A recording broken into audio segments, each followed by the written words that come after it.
más provechoso para nuestra vida mirarnos a la luz de la palabra, a la luz de la gracia de Dios, para que veas realmente lo que somos y cuántas decisiones erróneas tomamos en nuestra vida que pueden ser causa de nuestra mayor ruina.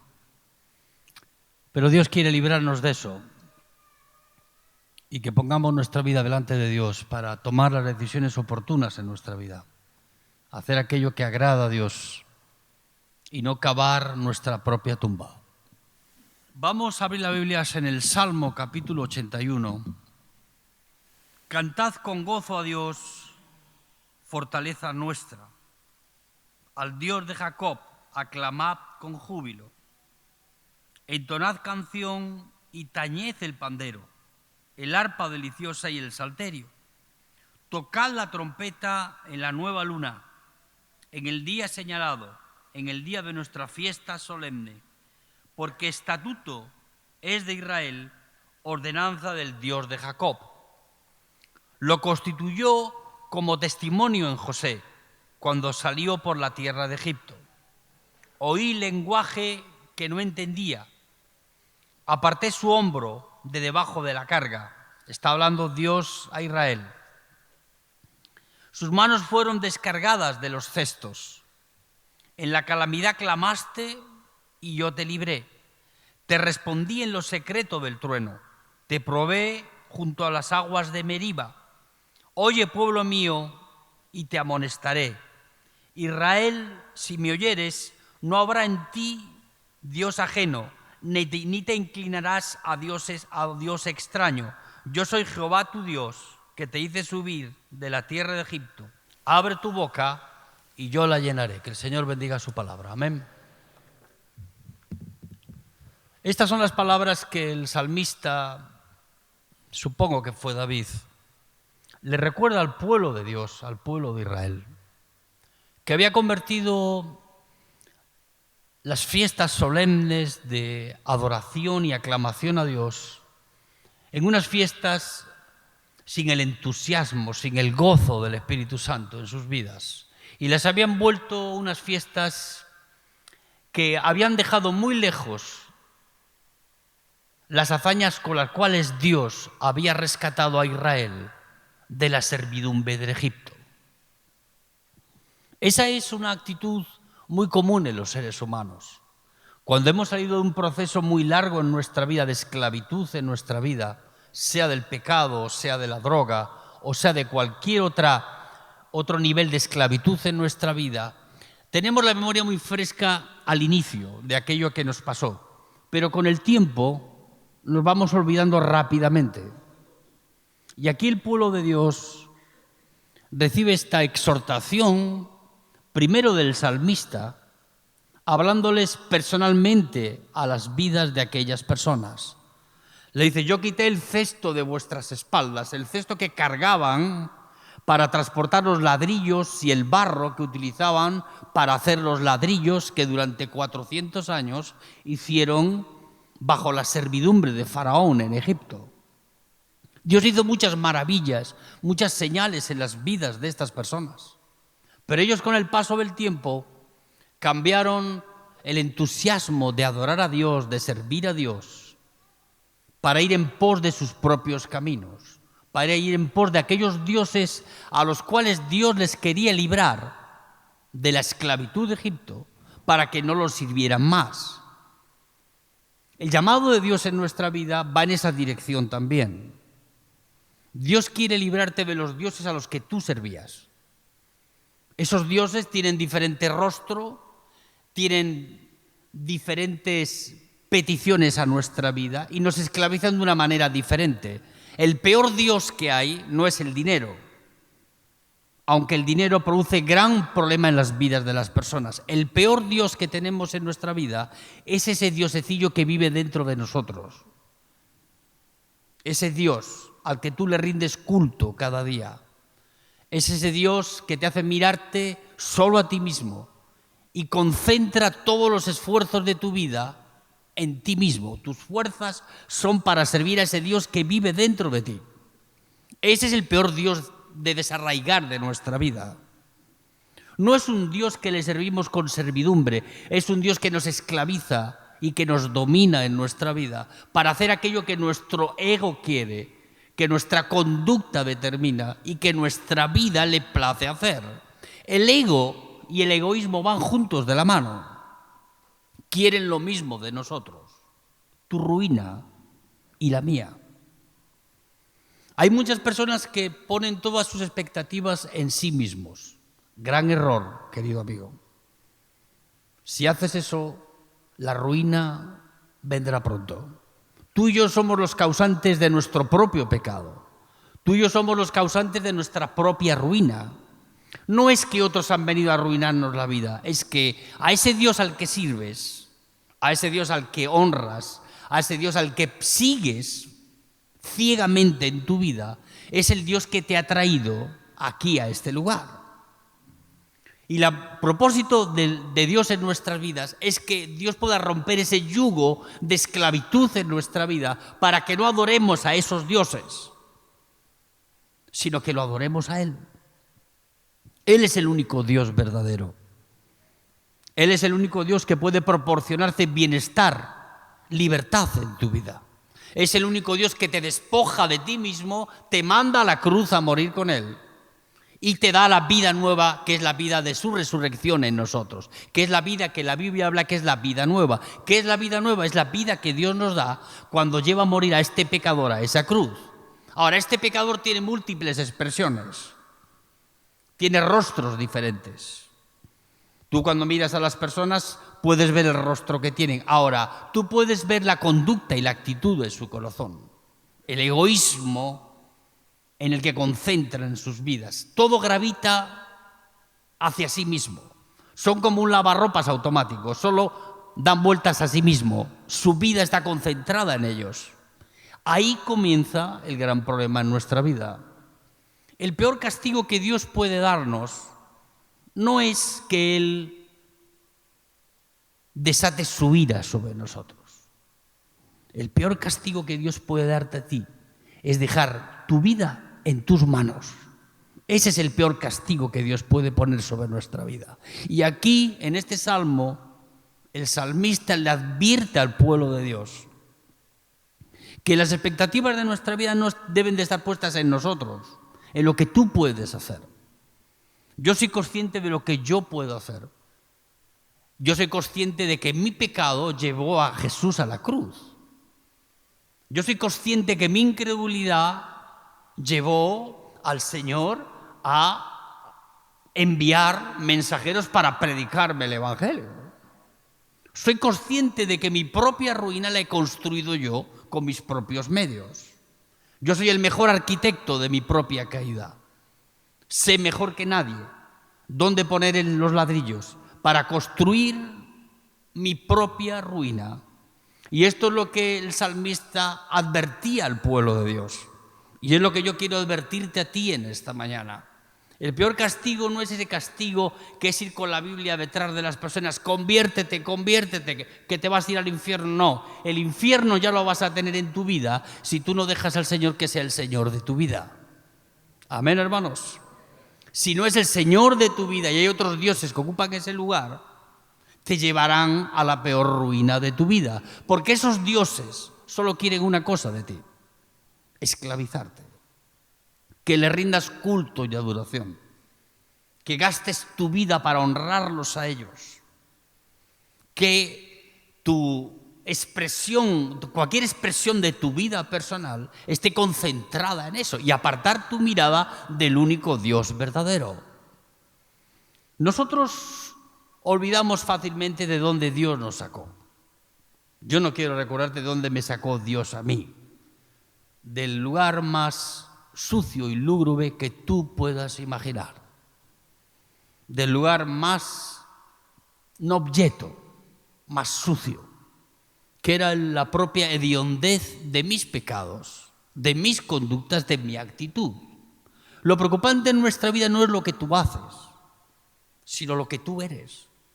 ¿Cambiar la conducta? Se puede cambiar la conducta. Hay personas que vienen al centro a tratar de cambiar de hábitos, de conducta en su vida y lo logran. Salen de aquí disciplinados, hasta se hacen la cama y saben hacerse un par de huevos fritos. Pero tú puedes cambiar la conducta, pero si no cambias el corazón, la persona saldrá por la puerta y hará lo mismo, lo único que sabe hacer, que es pecar, que es poner expectativas en sí mismo, en aquello que él puede hacer, y olvidarse del Dios que se ha revelado a su vida, para que esas expectativas no estén puestas en lo que nosotros podemos hacer, sino lo que él puede hacer en nosotros, si tú le dejas. Amén, hermanos. Vamos a leer estos versículos. Salmo 81, versículo 11. Yo los he subrayado esta mañana aquí en mi Biblia. Yo quiero que tú luego una vez que yo los haya leído y te haya tratado de dar una explicación, tú luego los medites en tu vida. ¿Vas a hacer eso? Amén. Luego medítalo en tu vida.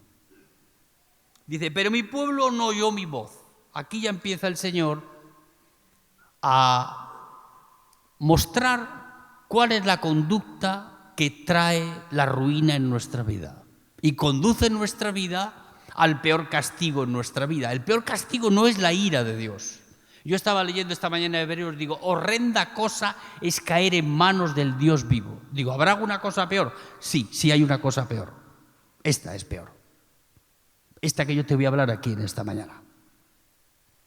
Dice, e Israel no me quiso a mí. Un Dios que se expresa en amor hacia nosotros, que muere en esa cruz por nosotros.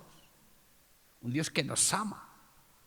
Dios te ama aunque tú no le ames. Dios te ama aunque tú blasfemes. Dios te ama aunque tú no quisieras amarle de ninguna manera y no hubiese ese sentir en ti, ni ahora, ni mañana, ni pasado. Él te va a seguir amando. Ahora, somos inconscientes de ese amor y actuamos de manera irresponsable en nuestra vida. Él dice, ellos no me quisieron a mí. Tú te imaginas si tú llegas a tu casa, a tu esposa, y le dices, mira, mujer, he llegado a la conclusión de que tú me quieres mucho, pero yo no te quiero a ti. El conflicto que generas en tu propia casa.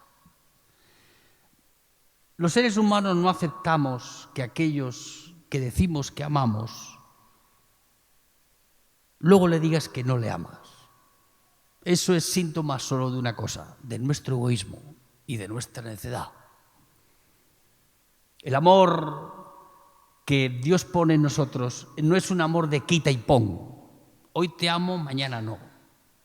Hoy amo a un hijo y ese hijo, porque ahora se rebela contra mí o hace cualquier otra cosa, dejo de amarle. No. Dios no actúa así con nosotros. Dios nos ama, aun a pesar de nuestra desobediencia, de nuestra ingratitud, de nuestras fiestas vacías, solemnes que a veces le ofrecemos a Dios, de ese culto en el que participamos donde no hay el entusiasmo del Espíritu Santo en nuestra vida, sino hay una reciprocidad hacia Dios muy vana. No será este el caso aquí, pero bueno, yo lo tengo que decir. Dice, Israel no me quiso a mí. Dice, los dejé por tanto a la dureza de su corazón, caminaron en sus propios consejos. Peor castigo que Dios puede dar a nuestra vida es este, es que Dios te deje andar en pos de ti mismo, en pos de tus caminos, en pos de hacer lo que tú quieres hacer, en pos de dar satisfacción a tus deseos. El peor castigo que Dios puede traer a nuestra vida es que Dios te deja hacer a ti y tomar tus propias decisiones, elegir tu propio camino, ir en pos de los deseos de tu corazón. Soltarte la mano de esa manera al Señor es el peor de los castigos para nuestra vida, porque detrás de eso está la ruina en nuestra vida. Yo no pondría mi mano de nuevo en mi vida en mis propias manos de ninguna manera. La última persona que yo accedería racionalmente a dejar mi vida en mis manos sería a mí mismo, porque yo sé lo que soy capaz de hacer. Tú sabes lo que eres capaz de hacer. Tú eres capaz de destruir tu vida, destruir las vidas de otros que están a tu lado y todavía echarle la culpa a una otra persona. Peor castigo es este. Yo espero que Dios no haga eso contigo. A veces la obstinación, la desobediencia, a veces la falta de temor de Dios en nuestra vida, esa irracionalidad, actitud de nuestra vida, de pensar de que hemos conocido a un Dios que nos ha librado de la mano de Egipto, nos ha sacado las pesadas cargas que Faraón había impuesto sobre nuestra vida, que nos ha dado libertad para poder elegir a quién servir. Terminemos diciendo: Dios, no te quiero más. Eres un asunto de mi pasado. Ahora las expectativas están puestas en lo que mi corazón quiere. ¿Qué es lo que quiere mi corazón? Y ya sabemos lo que quiere tu corazón. Si ese corazón no ha sido trasplantado, no ha puesto Cristo el suyo en nosotros, este corazón es una máquina de pecar.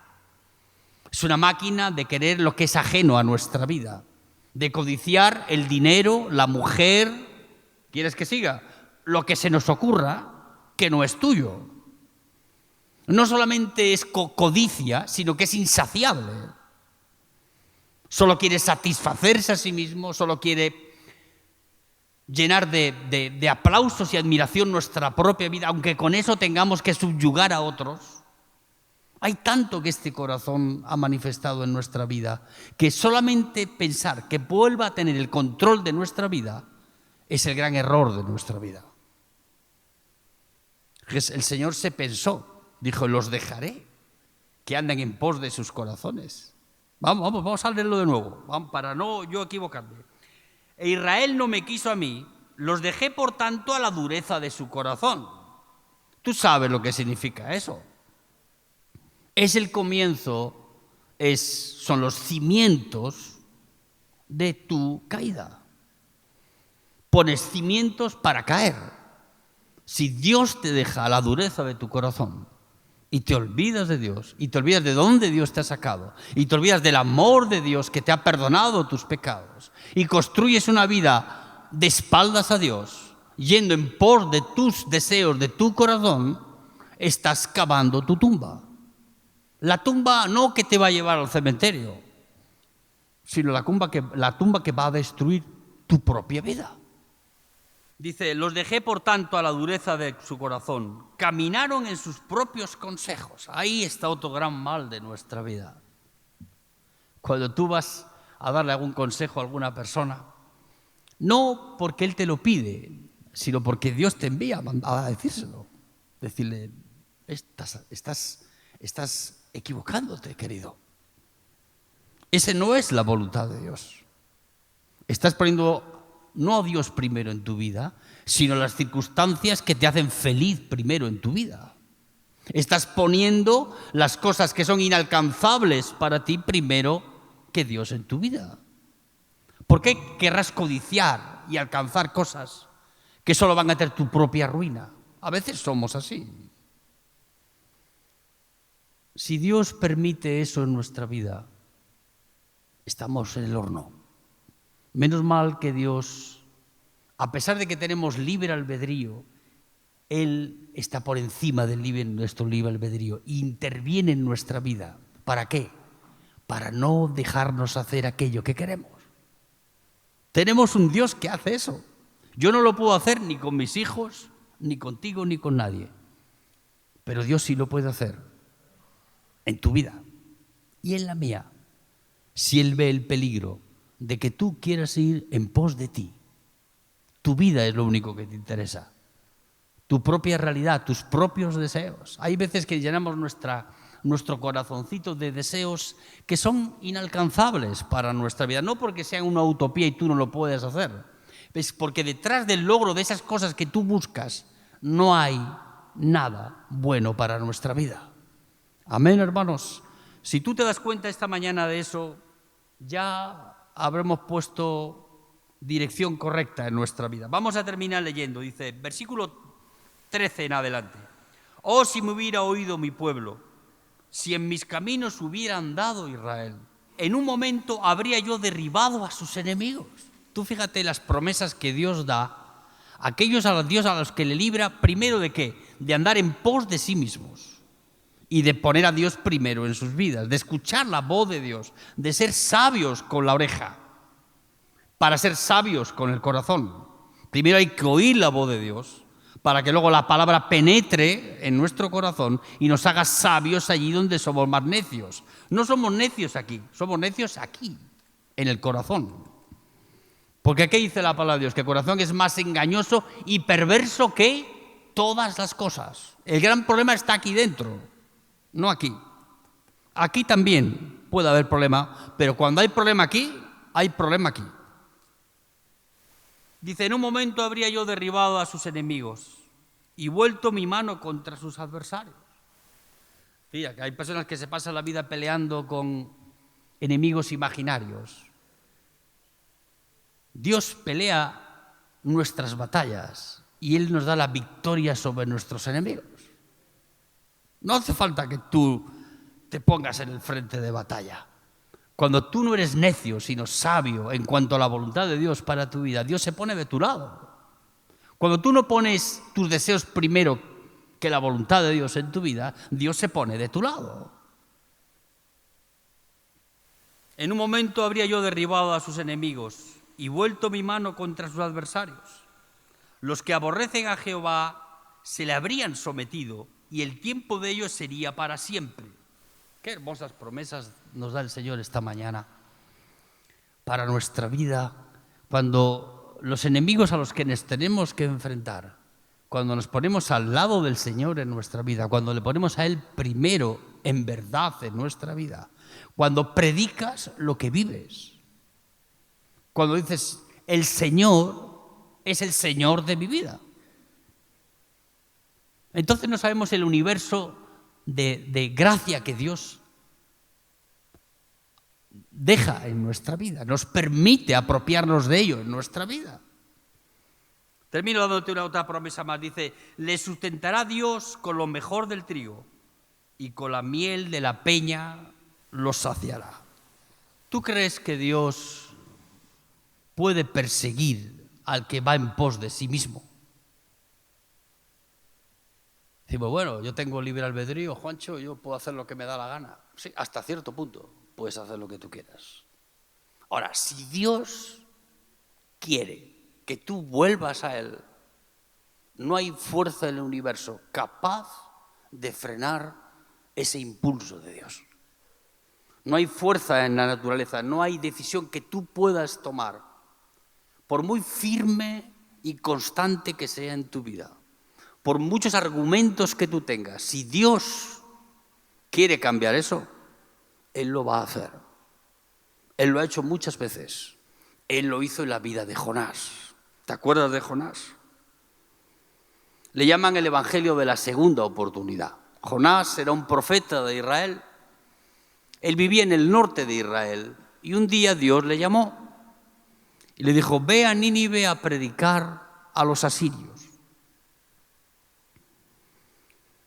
La primera reacción de Jonás fue no la de negarse, porque los dos errores en que comienza la vida de Jonás son los dos errores más comunes en nuestra vida. Recibimos el llamado de Dios en nuestra vida y no nos negamos, pero huimos de la presencia de Dios. No queremos saber nada de aquello que Dios nos pide en nuestra vida. Vamos a abrir las Biblias en Jonás. Dice, Jonás 1:1, dice, vino palabra de Jehová a Jonás, hijo de Amitai, diciendo, levántate y ve a Nínive, aquella gran ciudad, y pregona contra ella porque ha subido su maldad delante de mí.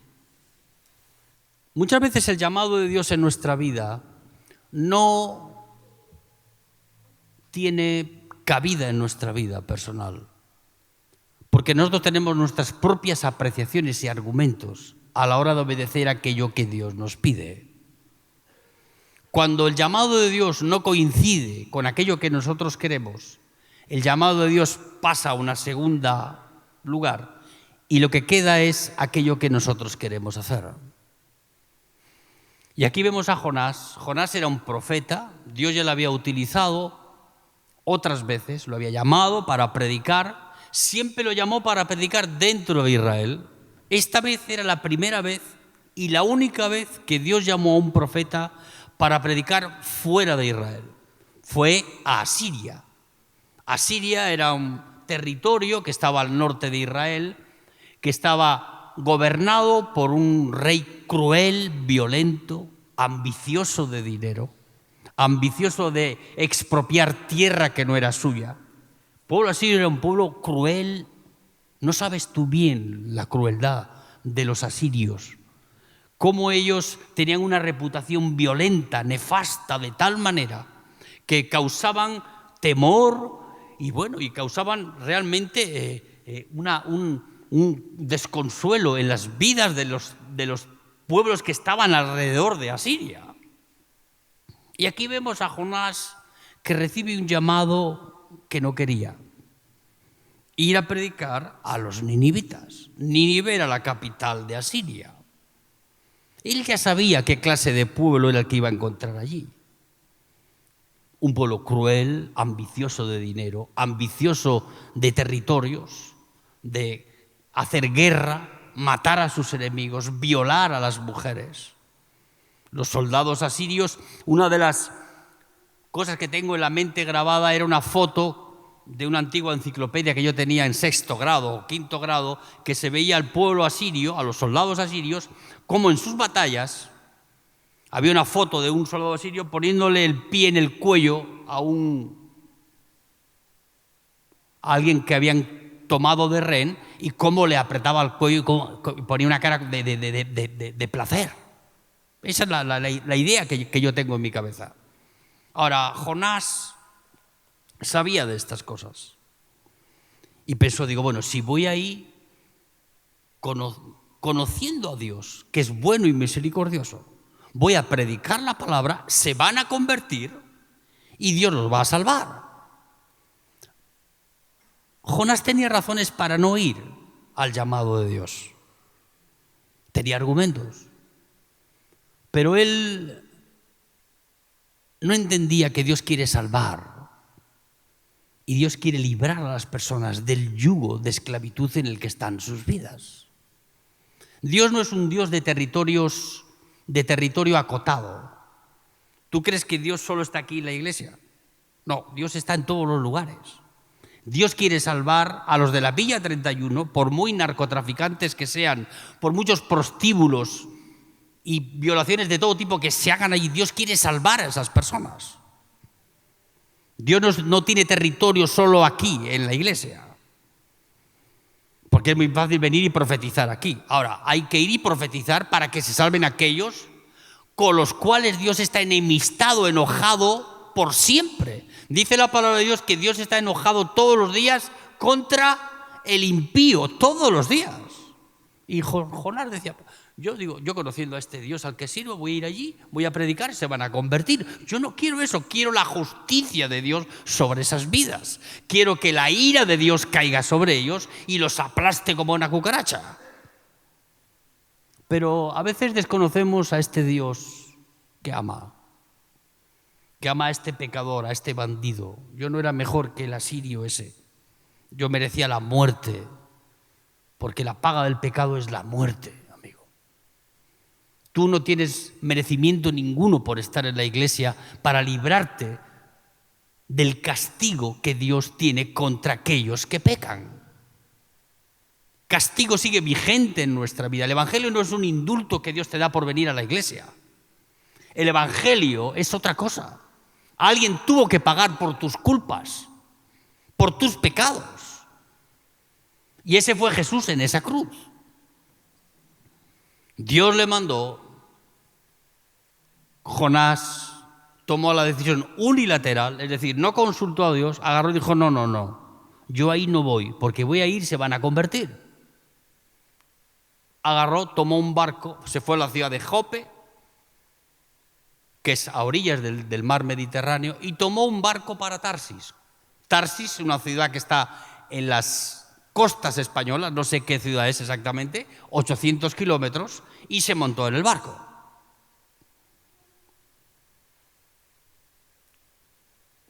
Dios puede permitir que tú huyas de su presencia, pero Dios también te puede perseguir. Y vamos a ver aquí la persecución de un Dios que ama, un Dios que nos llama para que cumplamos con el llamado de Dios en nuestra vida. Y Dios va a hacer todo lo que sea necesario para que tú hagas aquello que Dios quiere que hagas. Amén, hermanos. ¿Cómo lo va a hacer? Y bueno, ese es lo que tú tienes que descubrir en tu vida si tú te conviertes en un Jonás. Ahora, yo te digo una cosa. Si Dios te persigue, como hizo con Jonás, Dios logrará su objetivo. No habrá fuerza en este mundo, ni en la naturaleza, ni en este cosmos que pueda evitar que tú hagas aquello que Dios quiere que hagas. El libre albedrío, el Señor eso lo tiene como un argumento barato para nuestra vida. No, Señor, yo soy dueño de mi vida, hago lo que me da la gana. No, tú no eres dueño de nada. No elegiste el día que naciste. Puedes elegir el día que vas a morir, sí, si te pegas un tiro. Si no, tampoco eso puedes elegir. No vas a elegir cuántos hijos vas a tener, no vas a elegir qué sexo van a tener, aunque ahora te pueden ayudar un poco, pero hasta hace poco nada de esas cosas estaban en nuestra mano. Nuestra vida está en manos de un Dios que tiene cuidado de nuestra vida, que sabe lo mejor para nosotros y que de ninguna manera, si Él quiere, te saldrás con la tuya. Sí, no te vas a salir con la tuya. Yo vengo a decirte esta mañana dos cosas. La peor de los castigos para nuestra vida es que tú hagas lo que tú quieres. Y hay un Dios que cuando tú quieres hacer lo que tú quieres, Él viene detrás tuyo y te va a perseguir. ¿Hasta dónde? Hasta la misma puerta del infierno, si hace falta. Vamos a leer Jonás capítulo 1. Dice, levántate y ve a Nínive, aquella gran ciudad, y pregona contra ella, porque ha subido su maldad delante de mí. Jonás sabía que si iba, aquel pueblo se iba a arrepentir. De hecho, si tú lees el libro de Jonás, después, en la segunda oportunidad, Jonás fue, predicó, y el pueblo de Nínive se arrepintió de sus pecados, cambió de conducta, cambió de actitud, y fue salvo. Nínive representa todo aquello que quiere destruir Dios. ¿Por qué salvarlo? Cuando el pueblo de Dios estaba frente a las murallas de Jericó, no había cruzado todavía el río Jordán, Josué mandó 2 espías a la ciudad de Jericó. Tú luego lo puedes leer esto en el libro de Jueces, creo que está en Jueces, sí, Jueces. Lo puedes leer ahí, cómo Josué envía 2 espías a la ciudad de Jericó antes de cruzar el Jordán. Perdón, después de cruzar el Jordán. Envía 2 espías. Ir e informarme a ver qué lugares débiles tiene la ciudad, cómo podemos penetrar por la muralla y hacernos con esa ciudad. El personaje más importante ahí es Rahab. Rahab no era una informante de buena reputación, era una prostituta. Era dueña de un burdel donde tenía subyugadas a otras prostitutas y ejercía la prostitución en aquella ciudad de Jericó. Y como estos 2 espías pensaron que aquel era un lugar apropiado para recibir información de aquella ciudad, fueron allí. Tú fíjate, la única persona que Dios salvó de Jericó fue a Rahab, la ramera. Dios salva incluso aquellas cosas que más detesta. Ahí tú puedes ver el gran amor de Dios y la gracia de Dios que reciben aquellos que creen a este Dios, que aun no siendo dioses de sus vidas, aun siendo una mujer prostituta de reputación nefasta en su vida, idólatra, que había ganado los recursos que tenía de esa manera tan obscena, aún así, esta mujer creyó a Dios, creyó en Dios. E incluso está su nombre viene escrito en el libro de los héroes de la Biblia, en Hebreos. Y de la descendencia de esta mujer viene nuestro Señor Jesucristo. Tú fíjate la trascendencia de aquello que cuando tú crees a Dios Aunque tú seas lo peor de lo peor, como era esta mujer, ella fue la única que fue salva en aquella ciudad, ella y su familia, porque hizo un pacto de amistad con aquellos dos espías. Ella creyó a Dios, guardó a los espías de los enemigos que venían a llevárselos presos para sacarles de información sobre qué pensaba hacer Israel para tomar la ciudad de Jericó. Yo digo, lo que Dios iba a destruir, porque Jericó Dios lo iba a destruir, Rahab estaba allí. Y hubiera muerto Rahab y su familia si ella no hubiera creído a lo que de Dios decían. La gente venía contándole historias a Rahab de un Dios que había sacado a un pueblo de la esclavitud de Egipto durante 400 años. Digo, ¿qué Dios es ese? Pues es un Dios que encima abrió el Mar Rojo. Claro, cuando ella empezó a escuchar eso, cuando la empezaron a evangelizar aquellos que venían al prostíbulo, claro, la gente iba al prostíbulo, no le iban a evangelizar, iban a tener sexo, a pagar para tener sexo. Pero ellos contaban las cosas que oían en otros lugares. ¿Tú te imaginas? Una prostituta con esa reputación fue la única a la que Dios salvó de la toma de Jericó. Lo mismo que Dios quería hacer con Nínive. Yo digo, Señor, ¿por qué me salvaste a mí si yo era peor que el que estaba a mi lado? El que está a mi lado no sé dónde está ahora. Quizás está muerto. Pero ¿por qué yo? Y no te puedo explicar. Ahora, si tú crees en ese Dios traerá argumentos en tu vida para salvarte de tu pecado y de tus enemigos. Amén, hermanos. Aun siendo lo peor, Dios tiene misericordia. Ahora, Jonás era un escapista y él, más allá de su audacia para huir de la presencia de Dios, era un poco necio en su corazón. Dice la palabra de Dios, vamos a leerlo. Y Jonás se levantó para huir de la presencia de Jehová a Tarsis y descendió a Jope y halló una nave que partía para Tarsis y pagando su pasaje entró en ella para irse con ellos a Tarsis, lejos de la presencia de Jehová. Yo digo, qué necio era Jonás. Él conocía al Dios de Israel, que sabe que tiene dominios en todos los lugares. ¿Cómo vas a huir de la presencia de Dios? Es casi una ingenuidad pensar que tú y yo nos podemos esconder de Dios. Cuando Dios nos llama, Dios tiene un propósito en nuestra vida. Dios da propósito a nuestra vida en aquello que vamos a hacer. Lo que parece irracional de nuestra vida es que tú puedas pensar que tú puedes escaparte del lazo de ese cazador. Igual que no te puedes escapar del lazo del diablo, tampoco te puedes escapar del lazo del Señor. Y Jonás tomó una decisión unilateral, no le dijo que no iba, agarró y se fue. Hay personas que argumentan con Dios, Señor, ahora no es el momento, tengo este conflicto que resolver. Y el Señor hasta puede ser paciente en eso. Pero Jonás no dialogó con Dios, sino que agarró, subió en el barco, pagó su pasaje y puso rumbo a la ciudad de Tarsis, a España. Él quería poner el mayor espacio posible entre él y Dios. Y cuando Dios te tiene entre ojo, querido, no hay espacio entre tú y Él. No hay lugar en el que te puedas esconder.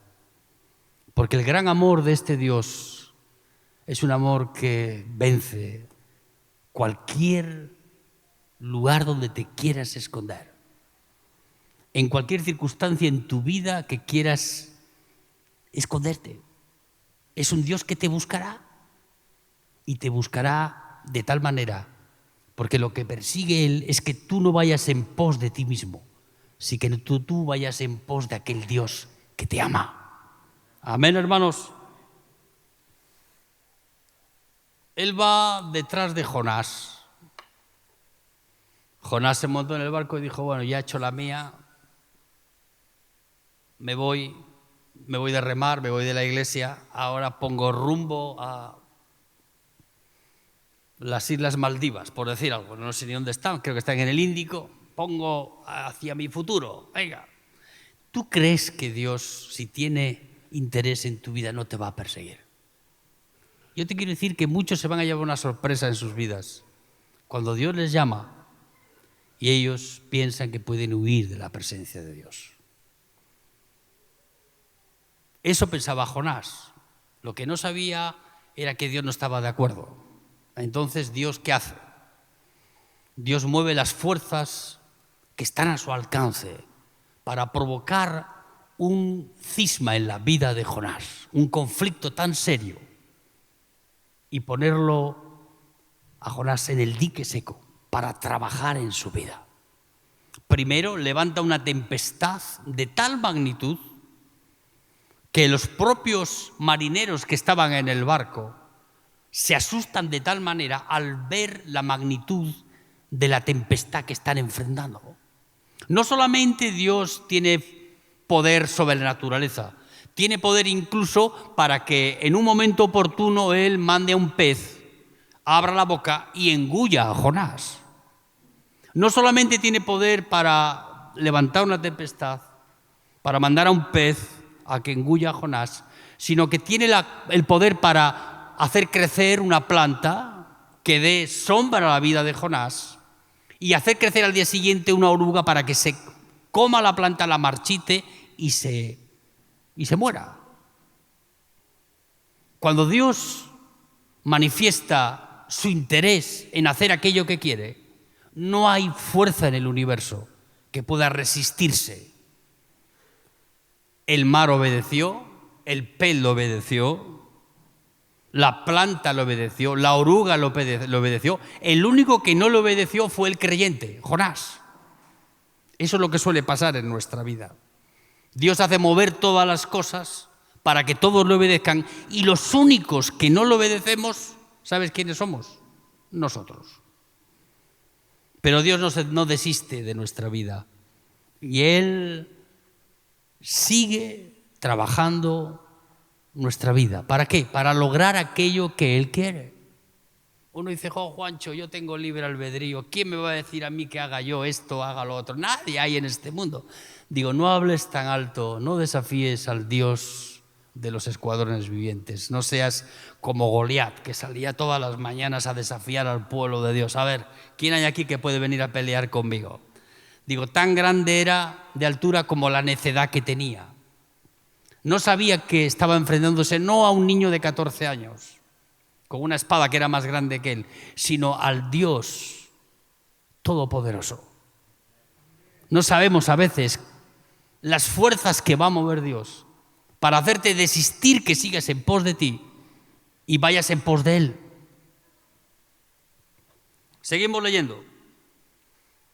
Pero Jehová hizo levantar un gran viento en el mar y hubo en el mar una tempestad tan grande que se pensó que se partiría la nave. Y los marineros tuvieron miedo y cada uno clamaba a su Dios y echaron al mar los enseres que había en la nave para descargarla de ellos.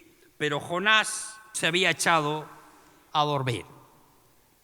A veces tomamos decisiones tan irracionales en nuestra vida que hacemos como Jonás. Mientras Dios mueve las cosas alrededor de nuestra vida, nosotros estamos como disociados de la realidad. Somos tan insensibles a lo que Dios quiere hacer que nos vemos absolutamente, insensibles a las cosas que están ocurriendo alrededor de nuestra vida. Los marineros, al ver la tormenta que se había desatado, a ver el furor del viento, ellos decían, esta tormenta no es una tormenta natural, a las cuales nos hemos enfrentado muchas veces porque eran marineros y personas que se dedicaban a ganarse la vida transportando cargas en el barco. Ahora, lo que no sabían es que esta vez la carga que llevaban era este Jonás. Y todos ellos empezaron a clamar a su Dios. Yo te digo una cosa, no hay ateos cuando el Rottweiler salta a la cerca. Todos van a clamar a su Dios. Pues no hay ni un ateo, amigo, cuando las cosas se ponen difíciles en nuestra vida. Todos de alguna o de otra manera vamos a buscar a Dios. A veces no somos conscientes de esta realidad en nuestra vida, pero no conozco ningún ateo cuando bajo una amenaza, la de un perro o la de cualquier otra cosa, está amenazada su vida. ¿Qué vas a hacer? Vas a clamar a tu Dios. Y estos marineros que eran fenicios, idólatras, igual adoraban a varios dioses, se pusieron delante de esos dioses y estaban dispuestos a satisfacer cualquiera de sus pretensiones con tal de salir de aquella situación en sus vidas. Pero Jonás parece que estaba absorto de lo que estaba ocurriendo allí. Había bajado al fondo de la nave, se había echado a dormir y pensó, esto no es conmigo, esto es con vosotros, allá vosotros. Mientras los marineros clamaban a Dios, que a sus dioses, porque no conocían a Dios, clamaban a los dioses a los que servían. Jonás seguía allí dormido plácidamente pensando que aquello era fruto de la casualidad, fruto de una tormenta perfecta que estaba ocurriendo y que con él no iba el asunto. Pero si seguimos leyendo la Biblia, y el patrón de la nave se le acercó y le dijo, ¿qué tienes, dormilón? Levántate y clama a tu Dios, quizá Él tendrá compasión de nosotros y no pereceremos. Las personas van a clamar a cualquier Dios que tengan a su alcance, con tal de resolver los problemas que tienen en sus vidas. Siempre es así, querido. Sean impíos o sean creyentes. Si somos creyentes, nosotros clamaremos al Dios que puede sacarnos de esa situación. Pero aquí el patrón de la nave, el capitán de la nave, llama a todos, dice, vamos a hacer un culto de oración aquí en el barco, vamos a orar y clamemos cada uno a nuestro Dios a ver si hay algún Dios que nos puede sacar de esta situación. No importa el Dios que sea, lo importante es que me resuelva el problema que tengo. A veces los seres humanos actuamos de esa manera en nuestra vida.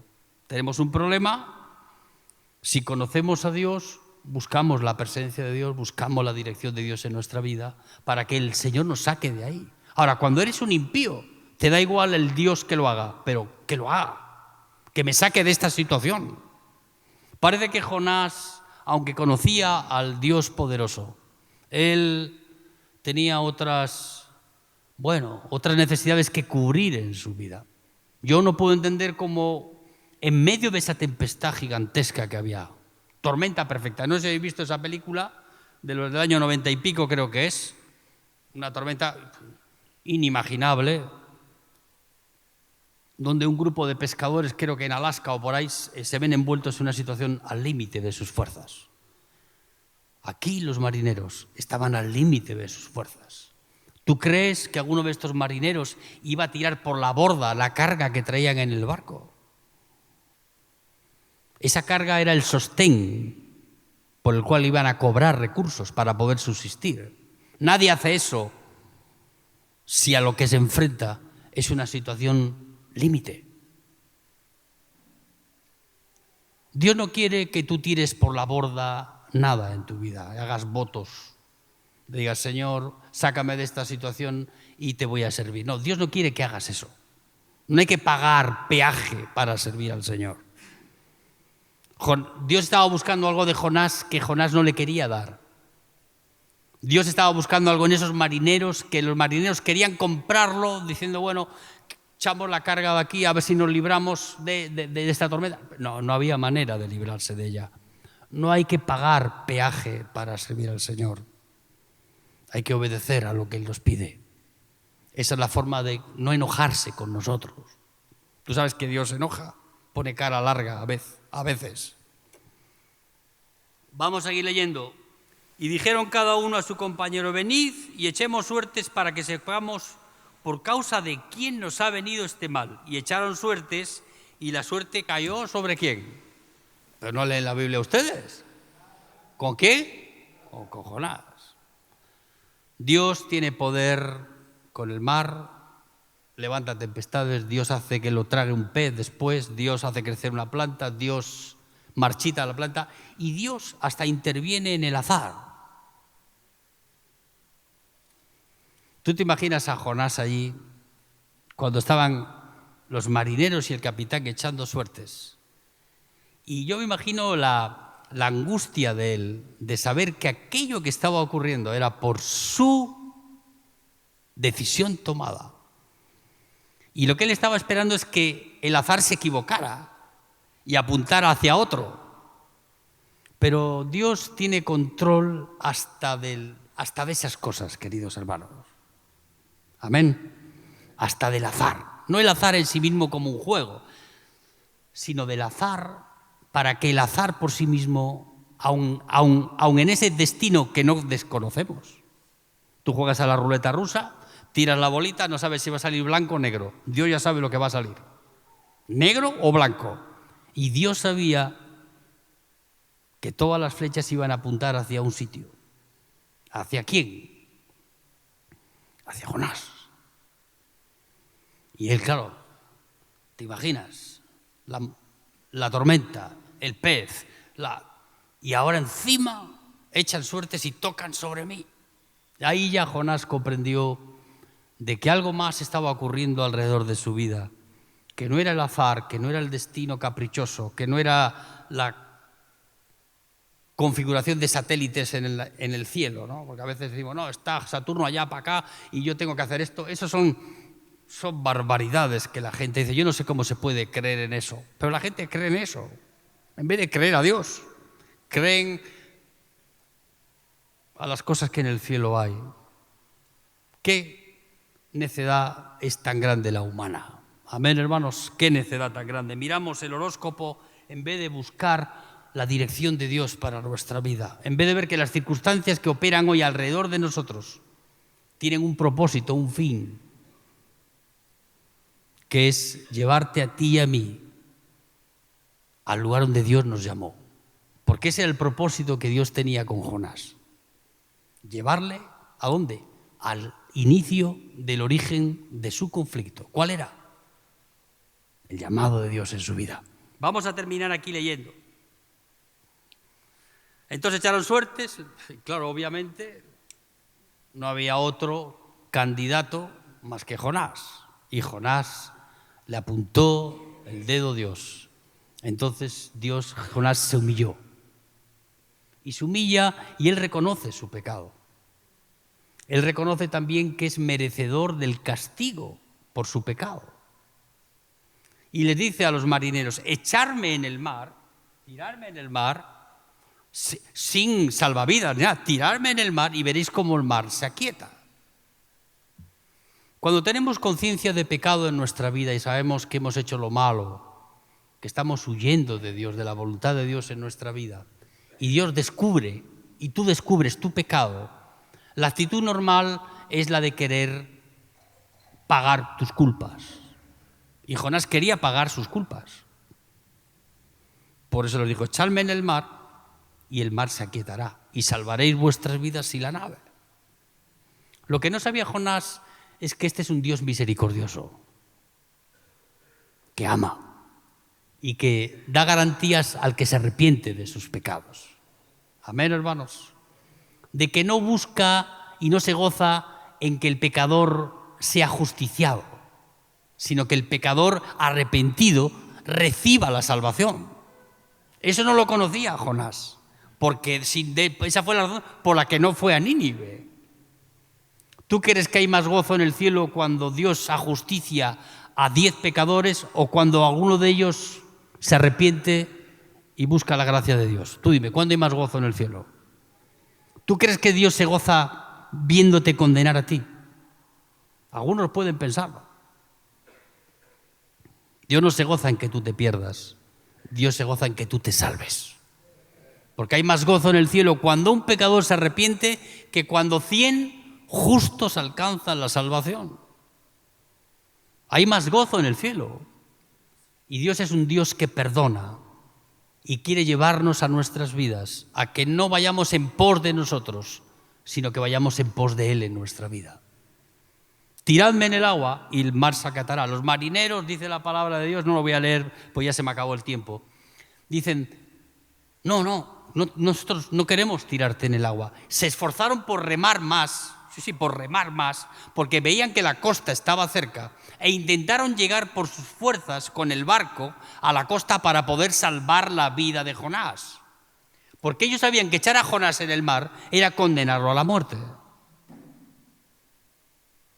Y era tal la oposición de la tormenta que los propios marineros tuvieron que desistir de seguir remando hacia la costa porque peligraba sus propias vidas y lo poco que quedaba del barco.